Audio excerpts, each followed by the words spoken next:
오늘도 마음이 조금 지치셨나요? 하루 종일 애쓰느라 참 수고 많으셨습니다. 지금부터는 잠시 모든 걱정을 내려놓고 편안히 귀만 열어두셔도 됩니다. 제가 들려드릴 이야기는 조선시대 어느 평범한 마을에서 전해 내려온 작지만 깊은 삶의 지혜입니다. 이 이야기를 듣는 동안 마음은 한결 가벼워지고 잠자리는 조금 더 따뜻해질 겁니다. 그럼 조용히 시작해 보겠습니다. 조선 후기 경상도 어느 작은 고을 이야기입니다. 해가 서산에 기울면 어김없이 마을 종로에서 저녁을 알리는 종이 울려 퍼졌습니다. 땡땡땡. 그 소리가 들리면 논에서 일하던 농부들은 호미를 내려놓고 장에서 물건을 팔던 상인들은 보따리를 챙기며 하루를 마무리했지요. 이 마을에는 사람들이 모두 큰 어른이라 부르는 한 노인이 살고 있었습니다. 이름은 박노인. 하지만 마을 사람들은 그를 이름으로 부르는 일이 거의 없었습니다. 그저 어르신, 큰 어른이라 불렀지요. 나이는 70을 훌쩍 넘겼고 허리는 약간 굽었지만 걸음걸이만큼은 여전히 묵직하고 든든했습니다. 노인은 특별히 학식이 높은 것도 아니었습니다.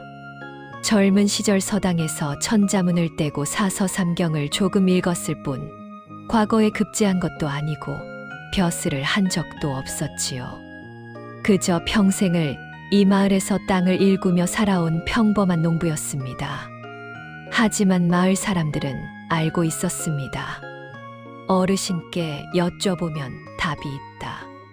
그 말은 단순한 믿음이 아니라 수십 년간 쌓인 경험에서 우러나온 확신이었습니다.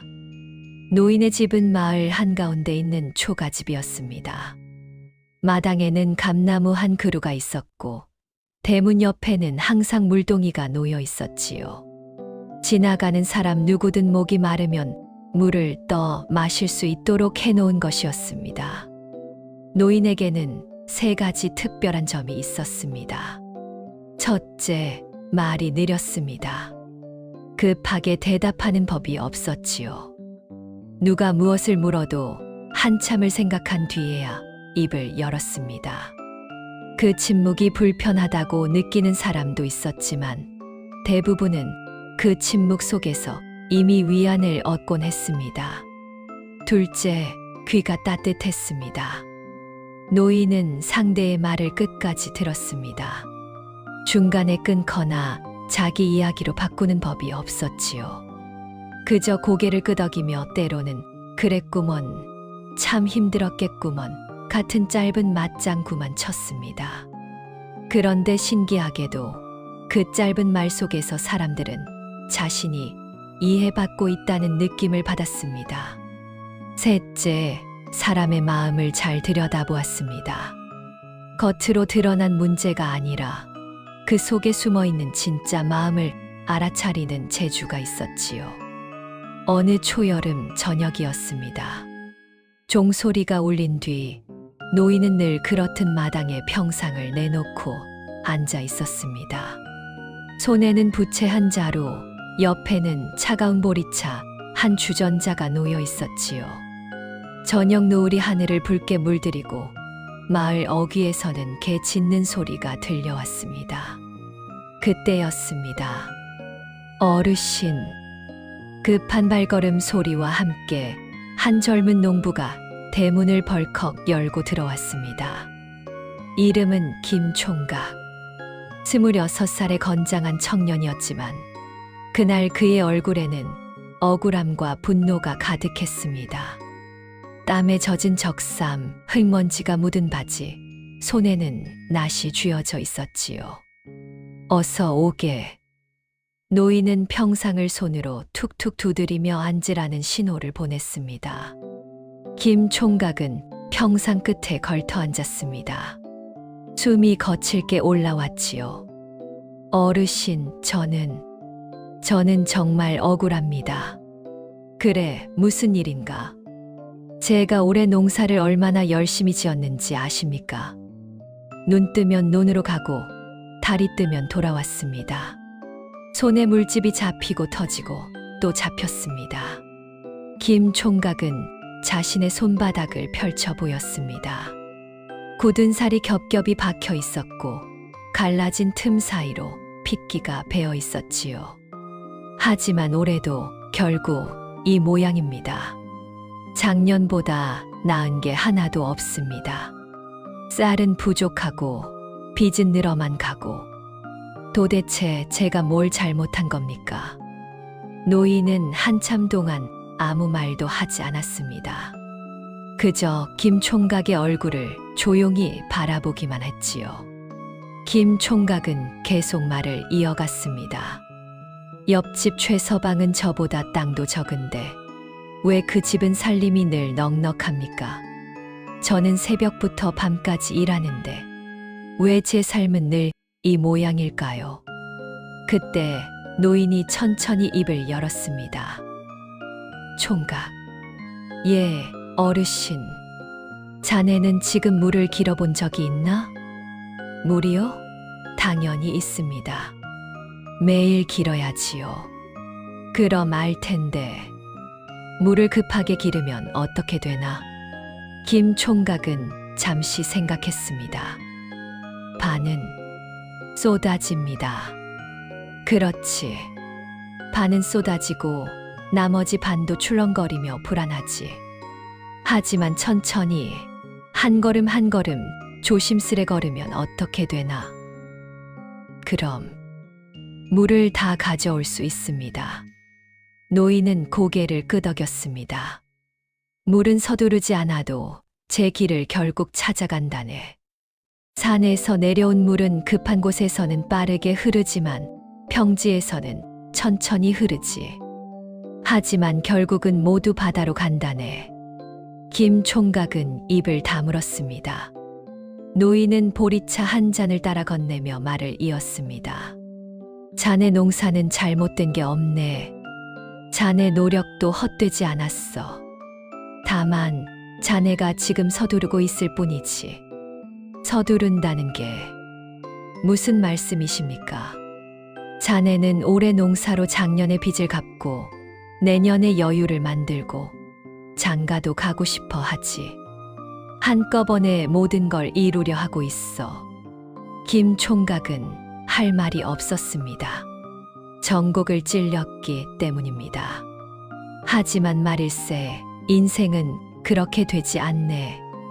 한 해 농사로 모든 게 해결되지 않아. 한 해는 한 해의 목만 할 수 있지. 노인은 하늘을 바라보았습니다. 노을이 점점 짙어지고 있었습니다. 중요한 건 말일세, 매년 조금씩이라도 나아지고 있느냐는 거야. 작년보다 올해 쌀이 한 가만이라도 더 나왔나? 작년보다 올해 밭이 한 뙑이라도 더 늘었나? 작년보다 올해 자네 손에 굳은 살이 더 단단해졌나? 김 총각은 천천히 고개를 끄덕였습니다. 그렇다면 자네는 잘하고 있는 거야. 인생은 빨리 가는 사람이 아니라 꾸준히 가는 사람이 이기는 거라네. 한동안 침묵이 흘렀습니다. 김 총각은 보리차를 한 모금 마셨습니다. 차가운 차가 목구멍을 타고 내려가며 답답했던 가슴이 조금씩 시원해지는 것을 느꼈습니다. 어르신, 그래. 그럼 저는 언제쯤 편해질 수 있을까요? 노인은 빙그레 웃었습니다.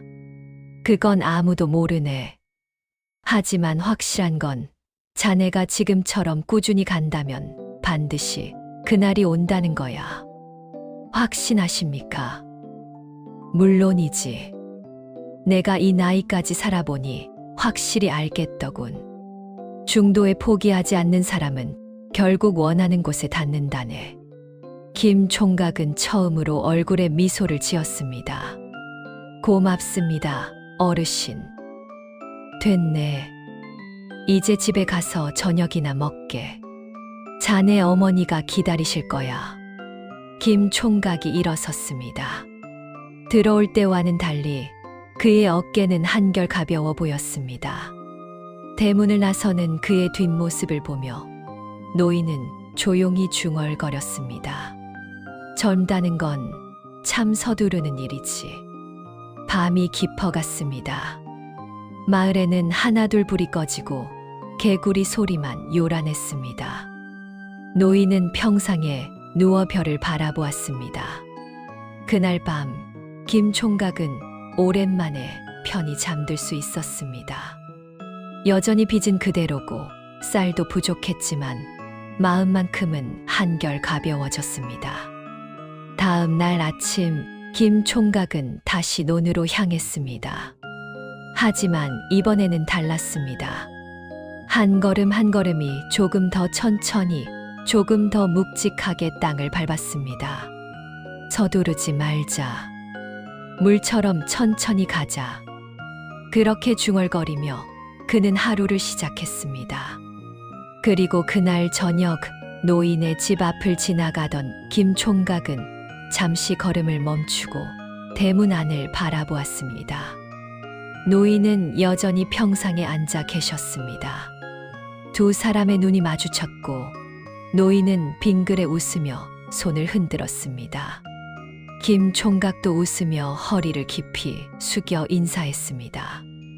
그 인사 속에는 감사와 존경 그리고 새로운 다짐이 담겨 있었습니다. 마을 어귀 큰 길과 작은 길이 만나는 곳에 주막이 하나 있었습니다. 삼거리 주막이라 불리는 이곳은 그리 크지 않았습니다. 방이 2칸, 부엌이 1칸, 그리고 손님들이 앉을 수 있는 마루가 전부였지요. 하지만 이 주막은 마을 사람들에게 특별한 곳이었습니다. 길을 오가는 나그네들이 잠시 쉬어가는 곳이기도 했고, 마을 사람들이 모여 소식을 나누는 곳이기도 했으니까요. 주막의 주인은 최 씨 부인이었습니다. 나이는 35. 젊다고 하기엔 이미 세월의 무게가 얼굴에 서려 있었고, 늙었다고 하기엔 아직 눈빛에 생기가 남아 있었습니다. 최 씨 부인에게는 세 아이가 있었습니다. 큰아이는 11살 된 딸, 둘째는 9살 된 아들, 막내는 5살 된 딸이었지요. 남편은 아이들이 어릴 적 전염병으로 세상을 떠났고 그 이후로 최 씨 부인은 홀로 아이들을 키우며 주막을 꾸려왔습니다. 삶은 고달팠습니다. 새벽 일찍 일어나 밥을 짓고 국을 끓이고 김치를 담그고 손님을 맞이하고 설거지를 하고 아이들을 돌보고 하루 종일 쉴 틈이 없었습니다. 그래도 주막 살림은 늘 빠듯했습니다. 손님이 많은 날도 있었지만 한산한 날이 더 많았지요. 쌀독은 늘 바닥이 보였고 장에 나가 물건을 사려면 품팔이라도 해야 했습니다. 최 씨 부인은 삶이 고단할 때마다 한숨을 쉬었습니다. 휴. 그 한숨 속에는 지친 마음과 막막한 미래에 대한 걱정이 담겨 있었습니다. 어느 겨울밤이었습니다. 한방눈이 내리는 추운 날, 주막에는 손님이 없었습니다. 큰 길을 오가는 나그네도 마을 사람도 아무도 오지 않았지요. 최 씨 부인은 부엌에서 혼자 저녁을 먹고 있었습니다. 아이들은 이미 방에서 잠들었고 주막은 고요했습니다. 밥상에는 보리밥 한 그릇과 된장국, 그리고 무김치 몇 조각이 전부였습니다. 이렇게 살아서 뭐하나. 최 씨 부인은 또 한숨을 쉬었습니다. 그때였습니다. 뜨각 뜨각. 대문 쪽에서 지팡이 소리가 들려왔습니다. 주인장 계시오? 최 씨 부인은 얼른 일어나 문을 열었습니다.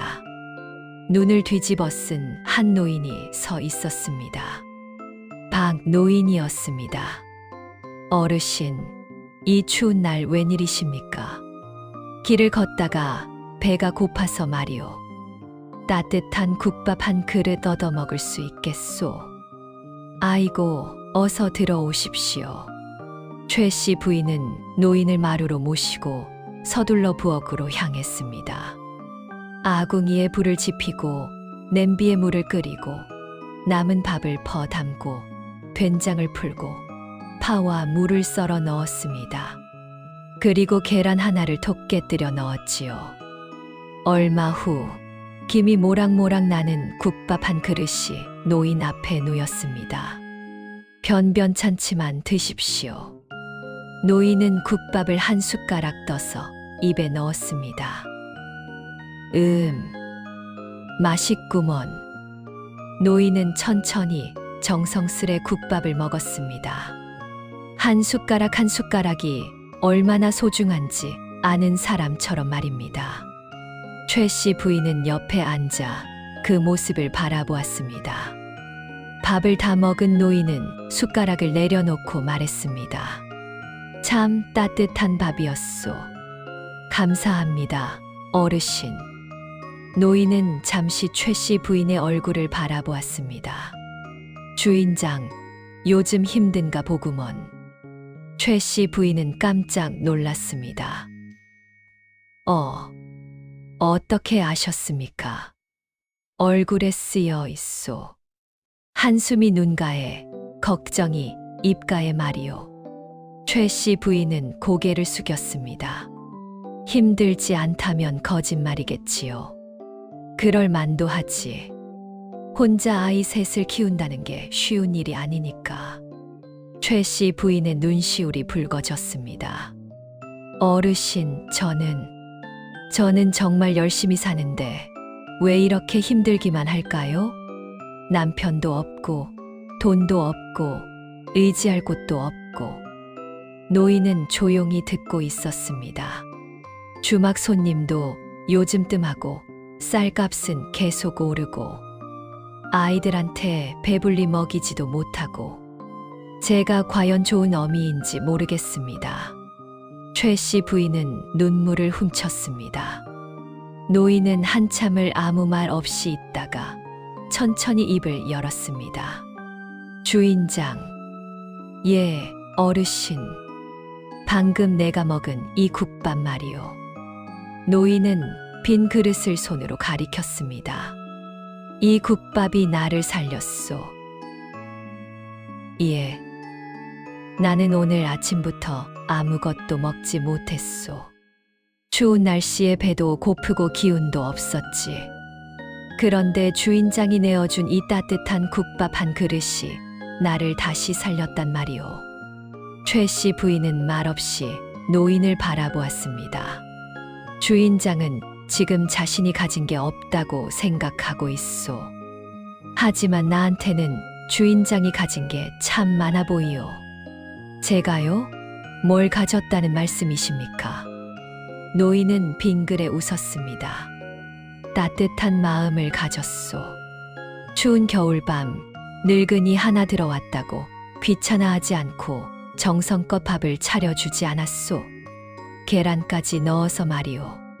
최 씨 부인은 아무 말도 하지 못했습니다. 사람을 살리는 것은 큰 재물이 아니라네. 따뜻한 마음 한 그릇이지. 주인장은 지금 그걸 가지고 있소. 노인은 자리에서 일어섰습니다. 내가 한 가지만 말해주겠소. 주인장이 이 주막을 하면서 사람들을 대할 때 돈을 생각하지 말고 마음을 먼저 생각해 보시오. 마음을요? 그렇소. 손님이 배고파 보이면 밥을 조금 더 퍼주고, 피곤해 보이면 따뜻한 말 한마디 건네주고, 추워 보이면 방을 더 따뜻하게 해주고. 그렇게 하다 보면 말이오. 노인은 문 쪽으로 걸어가며 말을 이었습니다. 신기하게도 복이 따라온다네. 복이요? 그렇소. 사람의 마음은 거짓말을 하지 않소. 주인장이 진심으로 대하면 사람들도 진심으로 대하게 되어 있지. 노인은 대문을 나서기 전 품속에서 작은 보자기를 꺼냈습니다. 노인은 보자기를 풀어 은자 몇 냥을 꺼냈습니다. 최 씨 부인이 예상했던 것보다 훨씬 많은 금액이었습니다. 어르신, 이건 너무 많습니다. 아니요. 오늘 밤 내가 받은 따뜻함의 값어치는 이보다 훨씬 크오. 노인은 은자를 최 씨 부인의 손에 쥐어 주었습니다. 따뜻한 마음은 값을 매길 수 없지만 그래도 정당한 대가는 치러야 하는 법이오. 주인장도 먹고 살아야 하지 않겠소. 어르신, 됐소. 받으시오. 그리고 그 마음 잊지 마시오. 노인의 뒷모습이 눈 속으로 사라졌습니다. 최 씨 부인은 한동안 그 자리에 서 있었습니다. 그리고 천천히 부엌으로 돌아왔습니다. 빈 국밥 그릇을 들고 그녀는 생각했습니다. 따뜻한 마음 한 그릇이라. 그날 이후 최 씨 부인은 조금씩 달라지기 시작했습니다. 손님이 오면 돈을 먼저 생각하지 않고 그 사람이 무엇을 필요로 하는지 먼저 살폈습니다. 길을 오다가 지쳐 보이는 나그네가 오면 물 한 그릇을 먼저 내어 주었습니다. 목이 마르셨겠습니다. 우선 이것부터 드세요. 추운 날 떨고 있는 장군이 오면 따뜻한 차를 먼저 건넸습니다. 몸을 좀 녹이고 가십시오. 밥을 먹는 손님의 그릇이 비면 물어보지 않아도 한 숟가락 더 퍼주었습니다. 조금 더 드세요. 길이 멀지 않습니까? 신기한 일이 일어났습니다. 처음에는 작은 변화였습니다. 한 번 왔던 손님이 다시 왔습니다. 저번에 주막집 인심이 좋더라고 해서 또 왔습니다. 그 손님이 다른 사람에게 말했고 그 사람이 또 다른 사람에게 말했습니다. 삼거리 주막 주인이 참 다정하다더라. 그 집 밥이 맛있다더라. 거기 가면 마음이 편안해진다더라. 입소문이 퍼졌습니다. 주막을 찾는 손님이 조금씩 늘어났습니다. 봄이 왔습니다. 주막 마당에는 개나리가 피었고 최 씨 부인의 얼굴에도 미소가 피어났습니다. 어느 날 저녁 하루 장사를 마치고 쌀독을 열어본 최 씨 부인은 깜짝 놀랐습니다. 쌀독에 쌀이 반이나 차 있었습니다. 언제 이렇게? 예전에는 늘 바닥이 보였는데 이제는 며칠은 걱정 없을 만큼 쌀이 있었습니다. 그날 밤 새아이와 함께 저녁을 먹으며 최 씨 부인은 말했습니다. 애들아, 오늘은 흰쌀밥 먹자. 진짜요, 어머니? 그래, 오늘은 특별한 날이니까. 무슨 날인데요? 최 씨 부인은 아이들의 머리를 쓰다듬으며 말했습니다. 엄마가 중요한 걸 배운 날이란다. 뭘 배우셨는데요? 따뜻한 마음이 사람을 살린다는 거. 아이들은 무슨 말인지 잘 모르겠다는 표정이었지만 엄마의 얼굴에 피어난 미소만큼은 알 수 있었습니다. 엄마가 행복해 보인다는 것을. 그해 겨울 다시 눈이 내렸습니다. 주막에는 손님들이 가득했습니다. 최 씨 부인은 분주하게 움직이며 손님들을 맞이했습니다. 어서 오십시오. 그녀의 목소리에는 따뜻함이 담겨 있었습니다. 그때 문이 열리며 익숙한 지팡이 소리가 들렸습니다. 뜨각, 뜨각. 박 노인이었습니다.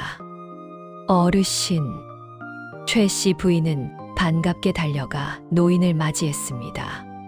작년에 오신 그날 이후 소식이 없으셔서 걱정했습니다. 허허, 미안하오. 바쁘게 살다 보니 이제야 왔구먼. 최 씨 부인은 노인을 가장 따뜻한 자리로 모셨습니다. 오늘은 제가 특별히 정성껏 차려드리겠습니다. 잠시 후 노인 앞에 푸짐한 밥상이 차려졌습니다. 따뜻한 국밥에 갓 구운 생선, 나물 반찬, 그리고 김치까지. 노인은 밥상을 보고 빙그레 웃었습니다. 주인장, 주막이 잘 되고 있구먼. 어르신 덕분입니다. 아니요. 내 덕이 아니라 주인장 덕이지. 노인은 밥을 한술 뜨며 말을 이었습니다. 주인장이 마음을 담았기 때문이요. 그 마음이 사람들에게 닿은 거지. 최 씨 부인은 고개를 깊이 숙였습니다. 어르신, 정말 고맙습니다. 어르신 말씀이 제 인생을 바꿨습니다. 허허, 과찬이요. 나는 그저 당연한 말을 했을 뿐이요. 노인은 따뜻한 국밥을 먹으며 창밖을 바라보았습니다. 눈이 소복소복 내리고 주막하는 사람들의 웃음소리로 가득했습니다. 이것이 바로 복이로구나. 노인은 속으로 중얼거렸습니다. 그날 밤 최 씨 부인은 오랜만에 마음 편히 잠들 수 있었습니다. 삶은 여전히 고단했지만 이제는 그 고단함 속에서도 의미를 찾을 수 있었습니다. 사람들에게 따뜻함을 주는 일. 그것이 바로 자신이 할 수 있는 가장 소중한 일이라는 것을 깨달았기 때문입니다. 제두장의 깨달음. 행복은 멀리 있지 않습니다. 지금 내가 내미는 작은 친절, 따뜻한 마음 한 그릇 속에 있습니다. 사람을 살리는 것은 큰 재물이 아니라 진심 어린 따뜻함입니다. 봄이 지나고 여름이 왔습니다. 마을에는 푸른 기운이 가득했습니다. 논에는 벼가 자라고 밭에는 채소가 무르익었지요. 아이들은 개울에서 물장난을 치고 어른들은 그늘 아래서 더위를 식혔습니다. 하지만 마을의 젊은이들은 쉴 틈이 없었습니다. 모두들 바쁘게 움직였습니다. 더 많이 벌기 위해, 더 높이 오르기 위해, 더 빨리 성공하기 위해. 특히 그 여름, 마을 젊은이들 사이에서는 묘한 경쟁이 벌어지고 있었습니다. 김 총각은 새로운 땅을 사려고 품팔이를 새 집이나 다녔습니다.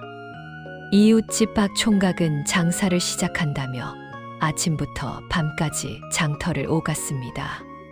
최 씨네 큰아들은 한양에 가서 벼슬을 하겠다며 과거 공부에 매달렸습니다. 정 씨네 둘째는 기술을 배워 장인이 되겠다며 먼 고을까지 찾아다녔습니다. 모두들 쉬지 않고 달렸습니다. 하지만 그 누구도 만족하지 못했습니다. 아직 멀었어. 더 빨리 가야 해. 저 사람은 벌써 저만큼 갔는데 나는 왜 이 모양이야? 시간이 없어.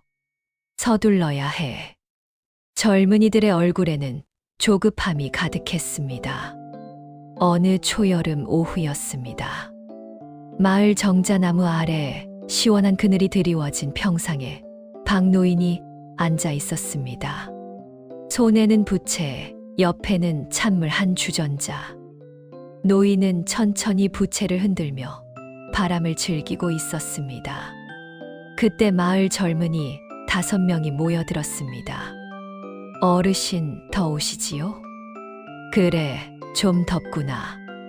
저희가 물을 가져왔습니다. 김 총각이 물을 한 바가지 떠서 노인에게 건넸습니다. 고맙네. 노인은 물을 한 모금 마시고 젊은이들을 바라보았습니다. 너희들 요즘 참 바쁘게 사는구나. 예, 어르신. 바쁘게 살아야지요. 박 총각이 대답했습니다. 놀고 있으면 뒤처지니까요.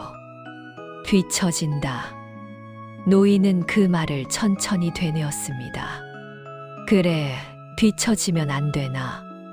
젊은이들은 당연하다는 듯 고개를 끄덕였습니다. 당연하지요. 남들은 다 앞서가는데 혼자 뒤처지면 어떻게 합니까? 정씨네 둘째가 말했습니다. 노인은 잠시 침묵했습니다. 그리고 정자나무를 올려다보았습니다. 너희들 저 정자나무 좀 봐라. 나무요? 그래, 저 나무는 몇 년이나 됐을 것 같으냐? 글쎄요. 100년, 200년, 그보다 더 됐을 게다. 내가 어렸을 때도 저만큼 컸으니까. 노인은 부채로 나무를 가리켰습니다. 그런데 말이다. 저 나무가 빨리 자라려고 서두른 적이 있었을까? 젊은이들은 아무 말도 하지 못했습니다. 없지. 저 나무는 그저 해가 뜨면 햇빛을 받고, 비가 오면 비를 맞고, 바람이 불면 바람에 흔들리며 천천히 자랐을 뿐이야. 그런데도 저렇게 크고 튼튼하게 자랐지. 노인은 물을 한 모금 더 마시고 말을 이었습니다. 너희들은 지금 남과 경주를 하고 있구나. 누가 더 빨리 가나, 누가 더 많이 가지나. 그게 잘못된 겁니까? 김 총각이 조심스럽게 물었습니다. 잘못됐다는 게 아니라, 노인은 잠시 생각하다가 말했습니다. 꽃을 한번 떠올려 보거라. 진달래는 봄에 피고, 무궁화는 여름에 피고, 국화는 가을에 핀다. 그런데 진달래가 무궁화보다 일찍 핀다고 더 아름답더냐? 국화가 늦게 핀다고 초라하더냐? 젊은이들은 고개를 저었습니다. 아닙니다. 그렇지. 꽃은 빨리 핀다고 아름다운 것이 아니고, 늦게 핀다고 초라한 것도 아니란다. 각자의 때가 있을 뿐이지. 박 총각이 물었습니다. 하지만 어르신, 세상은 그렇지 않잖습니까? 빨리 성공한 사람이 더 대접받고, 늦은 사람은 무시당하지 않습니까? 그런 사람도 있겠지. 하지만 노인은 젊은이들의 얼굴을 하나하나 바라보며 말했습니다. 정작 중요한 건 남들이 너를 어떻게 보느냐가 아니라 내가 너 자신을 어떻게 보느냐는 거란다. 최 씨네 큰아들이 물었습니다. 그게 무슨 말씀이십니까? 자네는 지금 과거 공부를 하고 있지? 예, 맞습니다. 왜 하나? 벼슬을 하려고요. 왜 벼슬을 하려고? 최 씨네 아들은 잠시 당황했습니다. 그야, 출세하려고요. 왜 출세하려고? 사람들에게 인정받으려고요. 노인은 고개를 끄덕였습니다. 그래, 솔직하구나. 하지만 말이다. 남의 인정을 받으려고 사는 삶은 참 힘들단다. 왜요? 남의 기준은 끝이 없거든. 내가 아무리 잘해도 늘 너보다 더 잘하는 사람이 있을 테고, 늘 너를 부족하다고 여기는 사람이 있을 게야. 노인은 잠시 말을 멈췄다가 다시 이었습니다. 그보다는 내 자신의 기준을 세우는 게 낫지 않겠나?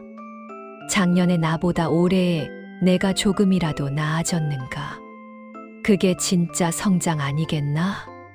정씨네 둘째가 고개를 갸우뚱하며 물었습니다. 그럼 어르신, 저희는 어떻게 살아야 합니까? 그냥 느긋하게 살라는 말씀이십니까? 노인은 빙그레 웃었습니다. 느긋하게 살라는 게 아니라 내 속도대로 살라는 거지. 내 속도요? 그래. 남들이 뛴다고 해서 덩달아 뛸 필요 없고, 남들이 쉰다고 해서 따라 쉴 필요도 없어.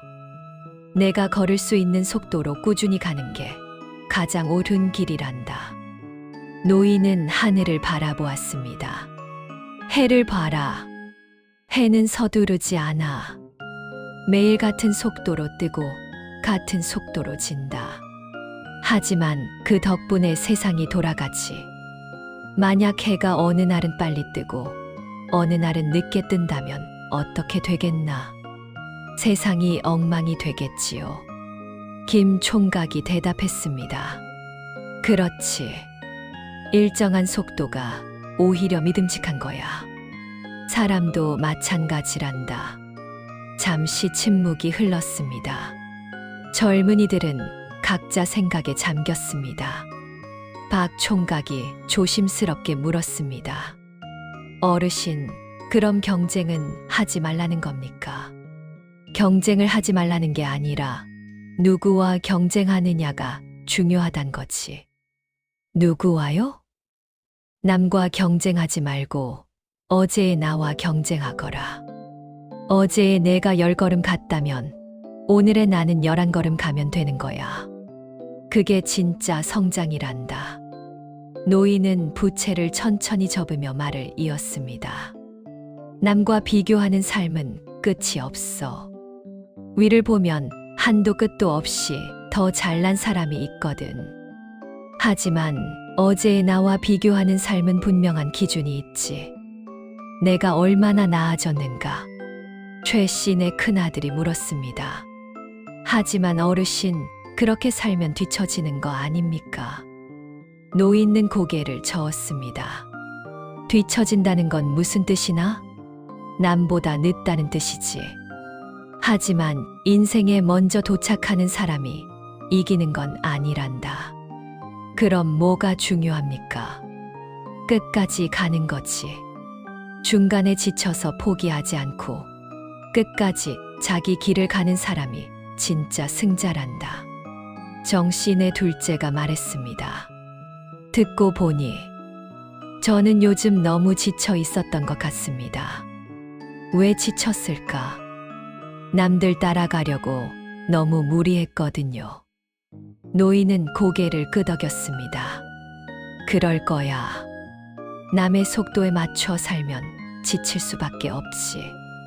하지만 내 속도에 맞춰 살면 오래 갈 수 있단다.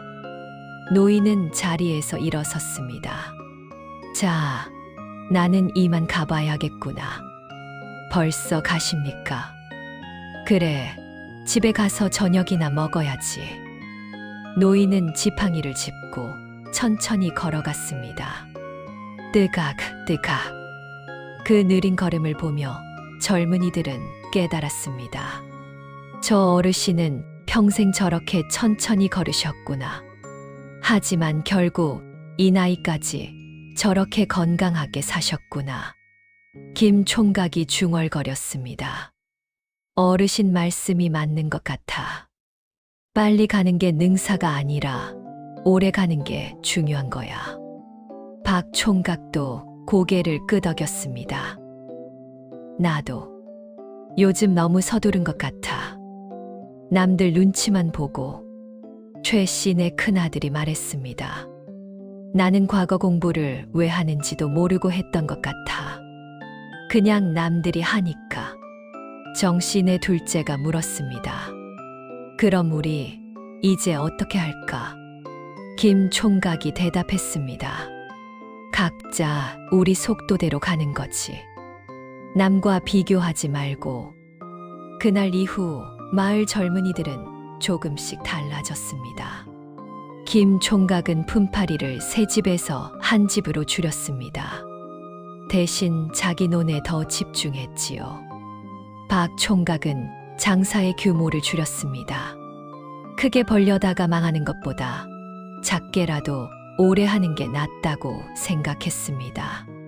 최 씨네 큰아들은 과거 공부를 잠시 멈추고 자신이 정말 벼슬을 원하는지 생각해 보기로 했습니다. 정 씨네 둘째는 먼 고을까지 가는 대신 마을의 장인 밑에서 차근차근 배우기로 했습니다. 모두들 자기 속도를 찾아갔습니다. 그리고 신기하게도 마음이 편해졌습니다. 남과 비교하지 않으니 조급하지 않았습니다. 조급하지 않으니 지치지 않았습니다. 지치지 않으니 오래 갈 수 있었습니다. 그해 가을이었습니다. 마을에 풍년이 들었습니다. 추수를 마친 저녁 마을 사람들은 정자나무 아래 모였습니다. 박노인도 그 자리에 있었습니다. 젊은이들이 노인에게 다가와 인사했습니다. 어르신, 그때 말씀 덕분에 올해 참 좋았습니다. 허허, 무슨 말이냐? 남과 비교하지 않고 제 속도대로 살았더니 마음이 편하더라고요. 김 총각이 말했습니다. 박 총각도 거들었습니다. 그러니까요. 예전에는 항상 불안했는데 이제는 괜찮습니다. 노인은 빙그레 웃었습니다. 잘 됐구나. 그게 바로 평온한 삶이란다. 최 씨네 큰아들이 물었습니다. 어르신, 평온한 삶이 뭡니까?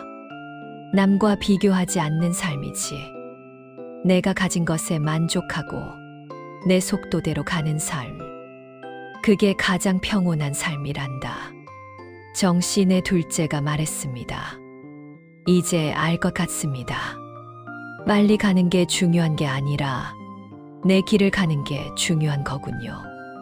노인은 고개를 끄덕였습니다. 그래, 바로 그거야. 달이 떠올랐습니다. 밝고 환한 보름달이었습니다. 노인은 달을 바라보며 말했습니다. 저 달을 봐라. 달은 매일 밤 뜨지. 어떤 날은 보름달이고 어떤 날은 초승달이지만 달은 늘 제 속도대로 차고 기울지. 맞습니다. 사람도 그래야 한다.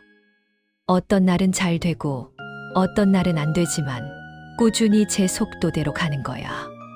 그게 가장 지혜로운 삶이란다. 젊은이들은 달을 바라보았습니다. 그리고 마음속으로 다짐했습니다. 나도 저 달처럼 살아야지. 제 속도대로 꾸준하게. 그날 밤 마을은 고요했습니다. 하지만 그 고요함 속에는 평온함이 담겨 있었습니다. 서두르지 않아도 괜찮다는 것. 남과 비교하지 않아도 괜찮다는 것. 내 속도대로 가면 된다는 것.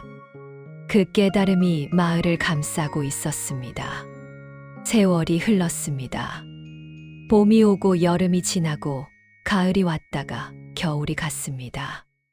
그렇게 계절이 몇 번이고 바뀌었습니다. 박 노인은 이제 80을 넘겼습니다. 허리는 더 굽었고 걸음은 더 느려졌지만 눈빛만큼은 여전히 맑고 따뜻했습니다. 마을 사람들은 여전히 그를 찾았습니다. 힘든 일이 있을 때마다, 마음이 복잡할 때마다 사람들은 노인의 집을 찾아갔지요. 어르신, 저 좀 봐주십시오. 들어오게. 노인은 누가 찾아와도 거절하지 않았습니다. 때로는 말없이 차 한 잔을 건네기도 했고, 때로는 한참을 듣기만 하다가 짧은 한마디를 남기기도 했습니다. 그 한마디가 사람들의 마음을 움직였습니다. 어느 늦여름 밤이었습니다. 하루 종일 더웠던 날씨가 저녁이 되자 선선해졌습니다. 박 노인은 마당에 평상을 내놓고 누워 있었습니다. 밤하늘에는 별이 총총하고 달은 밝게 빛났습니다. 귀뚜라미 소리가 들려왔습니다. 노인은 별을 세며 중얼거렸습니다. 참 오래도 살았구나. 그때 대문이 살짝 열리는 소리가 들렸습니다. 어르신, 주무십니까? 김 총각의 목소리였습니다. 아니, 이제는 총각이 아니었지요. 어느덧 30을 훌쩍 넘긴 장년이 되어 있었습니다. 아니, 자지 않았네. 들어오게. 김서방은 평상 옆에 앉았습니다. 밤이 참 좋습니다. 그래, 좋구나. 잠시 침묵이 흘렀습니다. 김서방이 조심스럽게 말을 꺼냈습니다. 어르신 기억하십니까? 제가 처음 어르신께 왔던 날을. 그럼 기억하지. 자네가 억울하다고 왜 내 삶은 이 모양이냐고 했지. 부끄럽습니다. 노인은 빙그레 웃었습니다. 부끄러울 것 없네. 젊었으니까. 그때 어르신께서 해주신 말씀 덕분에 제 인생이 바뀌었습니다. 무슨 말을 했더라? 물은 서두르지 않아도 제 길을 찾아간다고 하셨습니다. 노인은 고개를 끄덕였습니다. 그랬구나. 저는 그 말씀을 마음에 새기고 살았습니다. 서두르지 않고 꾸준히 가자고. 그래서 어떻게 됐나?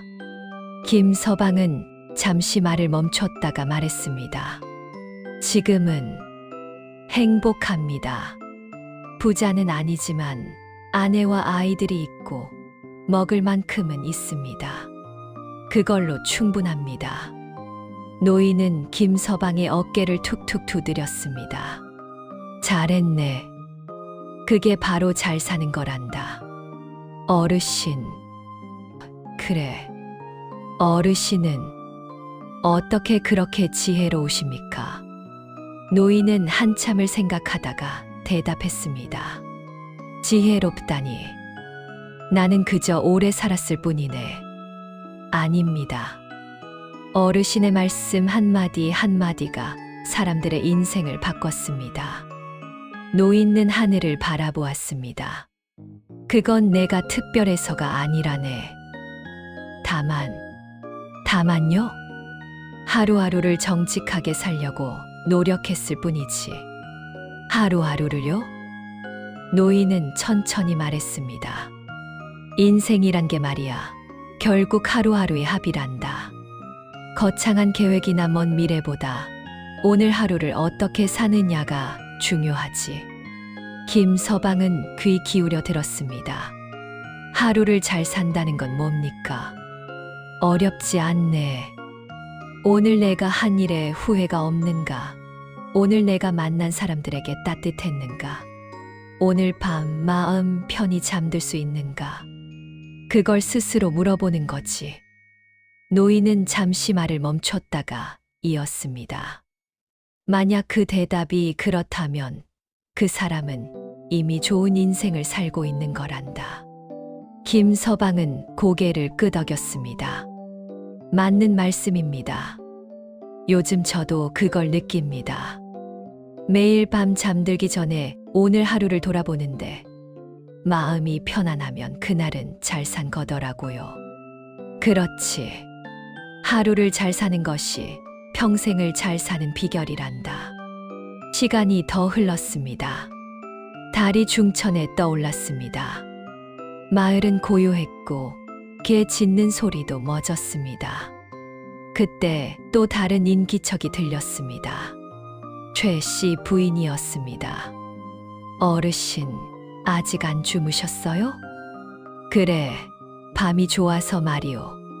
최 씨 부인은 평상 옆에 앉았습니다. 그녀도 이제 40을 넘겼지만 얼굴에는 평온한 미소가 가득했습니다. 어르신, 제가 떡을 좀 만들었어요. 드시라고 가져왔습니다. 고맙소. 주인장은 여전히 인심이 좋구먼.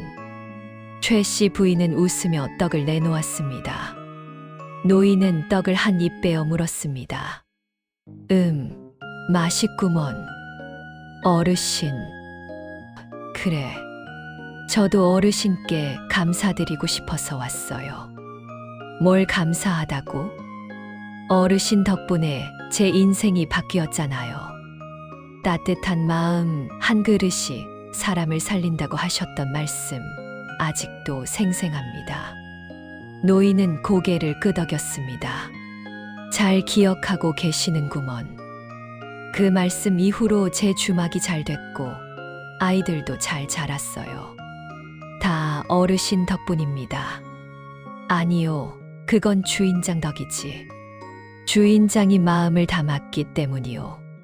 최 씨 부인은 고개를 숙였습니다. 어르신, 저는 어떻게 하면 어르신처럼 살 수 있을까요? 노인은 빙그레 웃었습니다. 나처럼 살 필요는 없소. 주인장은 주인장대로 살면 되지. 하지만 어르신처럼 지혜롭게 살고 싶어요. 노인은 잠시 생각하다가 말했습니다. 지혜는 먼 곳에 있지 않소. 일상 속에 있지. 일상 속에요? 그렇소. 매일 아침 일어나서 감사하는 마음으로 하루를 시작하고 만나는 사람들에게 친절하게 대하고 저녁에는 오늘 하루를 돌아보며 반성하는 것. 그게 바로 지혜롭게 사는 거란다. 그게 전부입니까? 그게 전부이자 전부가 아니지. 간단해 보이지만 평생을 그렇게 산다는 건 쉽지 않거든. 최 씨 부인은 고개를 끄덕였습니다. 알겠습니다. 노력하겠습니다. 또 시간이 흘렀습니다. 이제 밤이 깊어졌습니다. 박 총각과 정 씨네 아들, 최 씨네 아들도 하나둘 찾아왔습니다. 모두 노인의 평상 주변에 둘러앉았습니다. 어르신 다들 모였습니다. 노인은 주변을 둘러보았습니다. 젊은 시절 자신을 찾아왔던 사람들이 이제는 모두 중년이 되어 있었습니다. 다들 나이가 들었구나. 사람들은 웃었습니다. 어르신만큼은 아니지만요. 박 씨가 말했습니다. 어르신, 우리는 어르신 덕분에 여기까지 왔습니다. 아니네. 자네들이 스스로 걸어온 거지. 아닙니다. 어르신의 가르침이 없었다면 우리는 길을 잃었을 겁니다. 정 씨가 말했습니다. 노인은 고개를 저었습니다. 나는 가르침을 준 게 아니라네. 다만 자네들이 이미 알고 있던 걸 일깨워 줬을 뿐이지. 그게 무슨 말씀입니까? 최 씨가 물었습니다. 노인은 천천히 말했습니다. 진리는 복잡하지 않단다. 이미 모두의 마음 속에 있지. 다만 바쁘게 살다 보면 잊어버릴 뿐이야. 진리요? 그래. 서두르지 말 것, 따뜻하게 대할 것, 자기 속도대로 살 것, 하루를 잘 살 것. 이런 건 누구나 다 아는 거야. 다만 실천하지 못할 뿐이지. 사람들은 조용히 고개를 끄덕였습니다. 노인은 하늘을 바라보았습니다. 달이 점점 서쪽으로 기울고 있었습니다. 내가 자네들에게 마지막으로 하고 싶은 말이 있네. 말씀하십시오, 어르신. 노인은 천천히 또박또박 말했습니다. 하루를 잘 사는 것이 평생을 잘 사는 비결이라네. 사람들은 숨을 죽이고 들었습니다. 거창한 성공이나 큰 부자가 되는 것보다 오늘 하루 마음 편히 사는 게 더 중요하단다. 노인은 한 사람 한 사람의 얼굴을 바라보았습니다. 오늘 마음 편히 잠들 수 있다면 그 사람은 이미 좋은 인생을 산 거야. 후회 없이 하루를 살았다는 뜻이니까. 김서방이 물었습니다. 어르신은 오늘 마음 편히 주무실 수 있으십니까? 노인은 빙그레 웃었습니다. 그럼 편히 잘 수 있지. 오늘도 좋은 사람들을 만났고 좋은 대화를 나눴으니까. 어르신, 최 씨 부인의 눈시울이 붉어졌습니다. 왜 그러시오?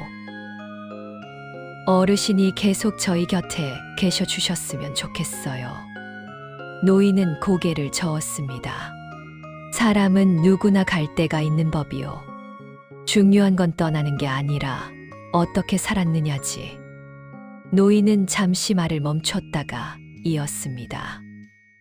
나는 후회 없이 살았소.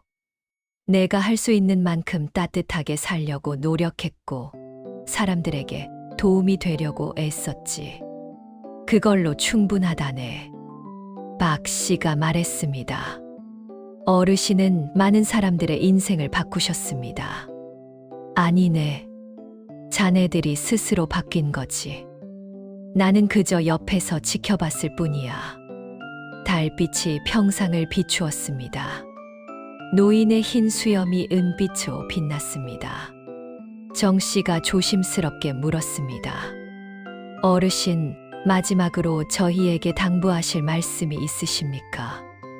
노인은 잠시 생각하다가 말했습니다. 당부라. 특별한 건 없네. 다만 노인은 천천히 일어나 앉았습니다. 오늘을 잘 살게. 어제는 이미 지나갔고 내일은 아직 오지 않았으니 우리에게 있는 건 오늘뿐이야.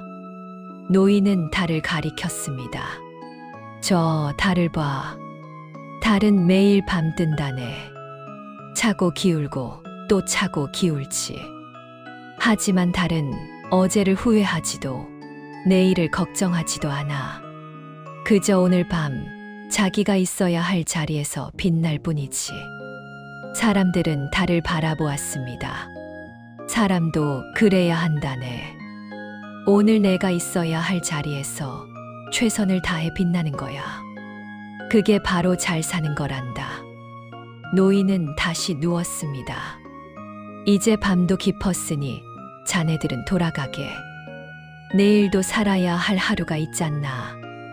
예, 어르신. 편히 쉬십시오. 사람들은 하나둘 일어났습니다. 대문을 나서기 전 모두 뒤돌아보았습니다. 노인은 평상에 누워 별을 바라보고 있었습니다. 그 모습이 얼마나 평온해 보이는지. 그날 밤 마을 사람들은 각자의 집으로 돌아가며 생각했습니다. 하루를 잘 사는 것이 평생을 잘 사는 비결이구나. 오늘 마음 편히 잠들 수 있다면 그것이 바로 성공한 인생이구나. 집에 도착한 김서방은 아내와 아이들의 잠든 얼굴을 바라보았습니다. 나는 행복하다. 오늘도 좋은 하루였다. 주막으로 돌아간 최 씨 부인은 잠든 아이들의 이불을 덮어주며 중얼거렸습니다. 감사합니다, 어르신. 덕분에 제 인생이 달라졌어요. 박 씨는 작은 가게 앞에 서서 하늘을 바라보았습니다. 내 속도대로 살아가자. 그게 가장 옳은 길이니까. 정 씨는 공방에서 만들던 작품을 쓰다듬으며 생각했습니다. 서두르지 말자. 천천히 정성껏 만들자. 그날 밤 마을은 고요했습니다. 하지만 그 고요함 속에는 깊은 평화가 담겨 있었습니다. 다음 날 아침이었습니다. 해가 떠올랐습니다. 새들이 지저귀고 마을에는 활기가 돌았습니다. 사람들은 각자의 하루를 시작했습니다. 하지만 모두의 마음 속에는 노인의 말씀이 남아 있었습니다. 하루를 잘 살자. 오늘을 후회 없이 살자. 마음 편히 잠들 수 있는 하루를 살자. 그리고 그날 저녁 해가 질 무렵 박 노인은 여전히 평상에 앉아 있었습니다. 마을 사람들이 지나가며 인사했습니다. 어르신, 안녕히 주무셨습니까? 그래, 잘 잤네. 저녁은 드셨습니까? 아직이네. 이따 먹어야지. 노인은 빙그레 웃으며 손을 흔들었습니다. 그 모습을 보며 사람들은 안심했습니다. 어르신은 오래오래 우리 곁에 계실 거야. 해가 지고 저녁 종소리가 울렸습니다. 땡땡땡. 노인은 그 소리를 들으며 중얼거렸습니다. 오늘도 좋은 하루였구나. 그리고 하늘을 바라보았습니다. 저녁 노을이 하늘을 붉게 물들이고 있었습니다. 내일도 좋은 하루가 되겠지. 노인은 천천히 눈을 감았습니다. 얼굴에는 평온한 미소가 떠올라 있었습니다. 세월이 흘러도 마을 사람들은 노인의 가르침을 잊지 않았습니다. 그리고 그 가르침은 자식에게, 손자에게, 또 그 아래대로 전해졌습니다. 하루를 잘 사는 것이 평생을 잘 사는 비결이다. 오늘 마음 편히 잠들 수 있다면 그것이 바로 좋은 인생이다. 그 말은 마을의 지혜가 되었고 사람들의 삶의 방식이 되었습니다. 그리고 밤이 되면 사람들은 여전히 달을 바라보며 생각했습니다. 오늘 하루 나는 잘 살았는가? 내일은 더 나은 하루를 살 수 있을까? 그렇게 마을은 평화로웠습니다. 그렇게 사람들은 행복했습니다. 달빛 아래에서 배운 하루의 지혜. 그것이 바로 인생을 살아가는 가장 소중한 가르침이었습니다. 이제 밤이 깊어갑니다. 잔잔한 대금 소리가 다시 흐릅니다. 오늘 들으신 이야기들이 당신의 마음을 조금이나마 따뜻하게 했기를 바랍니다. 달빛이 고요히 마을을 비춥니다. 정자나무 아래, 평상 위, 주막 앞. 그곳에는 여전히 사람들의 삶이 이어지고 있습니다. 우리는 때때로 잊고 삽니다. 빨리 가야 한다고, 많이 가져야 한다고, 성공해야 한다고. 하지만 진짜 중요한 것은 그게 아니었습니다. 바람이 살랑입니다. 나무잎이 속삭입니다. 물은 서두르지 않아도 제 길을 찾아갑니다. 따뜻한 마음 한 그릇이 사람을 살립니다. 내 속도대로 가는 것이 가장 옳은 길입니다. 그리고 하루를 잘 사는 것이 평생을 잘 사는 비결입니다. 달이 천천히 서쪽으로 기울어 갑니다. 삶은 거창하지 않아도 괜찮습니다. 느려도 괜찮고 조금 부족해도 괜찮습니다.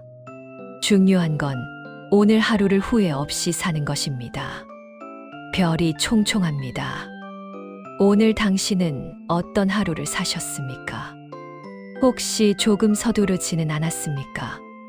혹시 남과 비교하며 마음 아파하지는 않았습니까? 잠시 침묵이 흐릅니다. 괜찮습니다. 내일은 조금 더 천천히 가셔도 됩니다. 내일은 내 속도대로 가셔도 됩니다. 내일은 따뜻한 마음으로 하루를 시작하셔도 됩니다. 대금 소리가 점점 작아집니다. 오늘 하루도 참 잘 살아내셨습니다. 정말 수고 많으셨습니다. 마을의 고요함이 내려앉습니다.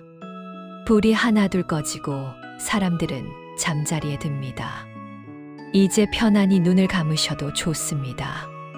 내일 아침 해가 뜨면 또 새로운 하루가 시작될 것입니다. 그때 다시 당신만의 속도로 걸어가시면 됩니다. 달빛이 당신의 이마를 어루만집니다. 편안한 밤 되십시오. 좋은 꿈 꾸십시오. 그리고 내일도 좋은 하루 되십시오. 음악이 천천히 사라집니다. 밤은 깊어지고 별은 빛나고 당신은 평온합니다.